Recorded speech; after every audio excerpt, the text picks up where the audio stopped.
Hello and welcome to Fraser 365.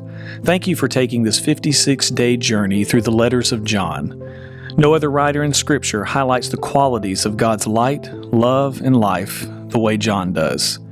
These short letters will guide us into a stronger and deeper fellowship with the God who loves to shine His light into our darkness.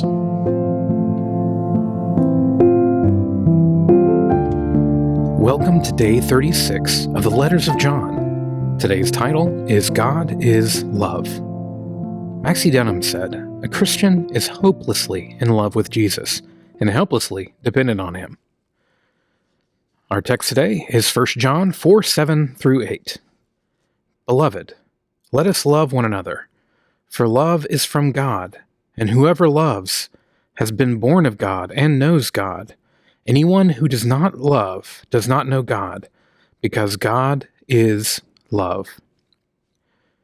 David Allen, in Preaching the Word Commentary, gives an insightful introduction to this portion of Scripture. Dozens of times in this letter, John uses the word love. Primarily, he speaks about three kinds of love: God's love for us, our love for God, and our love for one another. The concept of love is so important to John that 3 times he discusses it in this letter. This is the third passage. The first time was in chapter 2. He talked about love as evidence for our fellowship with God. In chapter 3, it was evidence of our sonship with God. Now in chapter 4, John comes to the apex of what love is. He traces the stream of love to its source. God is love. 1 John 4:7 was an extremely important verse of Scripture in John's life. The church father Jerome said that when the Apostle John was in his extreme old age, he was so weak that he had to be carried into the church meetings. At the end of the meeting, he would be helped to his feet to give a word of exhortation to the church. Invariably, he would repeat, "Little children, let us love one another." John's disciples began to grow weary of the same words every time, and they finally asked him why he always said the same thing over and over. He replied, "Because it is the Lord's commandment, and if this only is done, it is enough." Regarding verse 8, John Wesley said, "This little sentence brought John more sweetness, even in the time he was writing it, than the whole world can bring."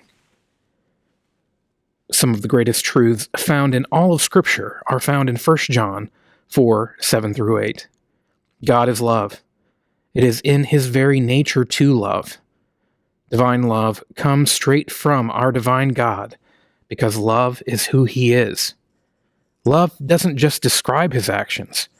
It depicts His essence. Bees can't help but buzz. Birds can't help but fly. God can't help but love, because that's who He is. Everyone that God commands to love can know for certain that they are loved by God. We have the ability to love others given to us by a God who loves us and who is love Himself. David Allen says, "Our love is not an imitation from a distance, but participation from within." Because God is love and He loves us and lives in us, we have the divine ability within us to love one another. John states that there are 2 things that are true about Christians who practice love. They have been born of God, and they know God. David Allen explains these 2 realities as follows. The presence of love in your life is an evidence of your Christian experience. Of course, John does not mean that anybody in the world who has a feeling of love for somebody is therefore a Christian. John is talking about the relationship between God and believers. If you have children, they possess your DNA. Your children have your nature, which has been genetically passed on to them. John is saying that a similar thing is true of those who have been born of God. If God, as to His true nature, is love, then everyone who has been born of God partakes in His nature of love. Not only have we been born of God, but a second thing is true about us. We know God. The word knows here conveys the meaning of having an intimate relationship with God. It's more than knowing facts about God or understanding perceived truths about God. To know God really means to be rightly related to Him. Here are some questions to consider today. Why do you think 1 John 4:7 and the biblical concept of love meant so much to the beloved disciple John?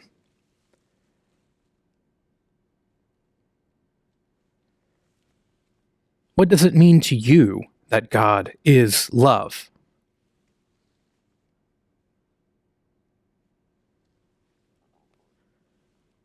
How does your love for others demonstrate your spiritual birth and your true knowledge of God?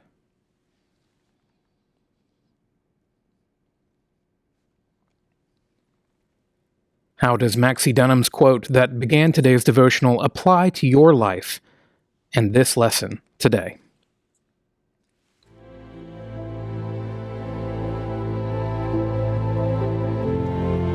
Thanks for joining us. Have a great day.